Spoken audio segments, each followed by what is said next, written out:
મકર સંક્રાંતિથી શરૂ થતા આ આખા અઠવાડિયામાં વર્લ્ડ હીલિંગ સોસાયટી ફાઉન્ડેશનના સ્વયંસેવકોએ રસ્તા પર બેઘર લોકોને ધાબળાનું વિતરણ કર્યું હતું.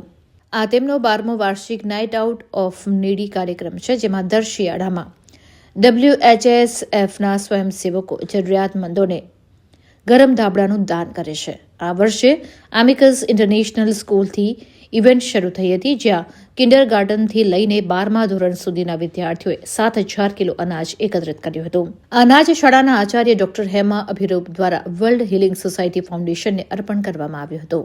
ત્યારબાદ ફાઉન્ડેશને આ અનાજ આસ્થા ફાઉન્ડેશનને દાનમાં આપ્યું, જે માનસિક અને શારીરિક રીતે વિકલાંગ બાળકોને ખોરાક અને શિક્ષણ આપે છે. આજે પણ ખાદ્ય પદાર્થો, ચપ્પલ સ્ટોલ અને મોજાના વિતરણ સાથે આ કાર્યક્રમ ચાલુ રાખવામાં આવ્યો હતો. ધાબળાનું દાન કરવા બદલ ડોક્ટર વિનોદ ઇન્દોરા, ડોક્ટર અનામિકા શ્રોફ, માસ્ટર ઉદયસિંહનો ખાસ આભાર. ડોક્ટર લિપિકા ચક્રવર્તી દ્વારા ખાદ્ય પદાર્થો, ચપ્પલ સ્ટોલ અને મોજાનું દાન કરવામાં આવ્યું હતું.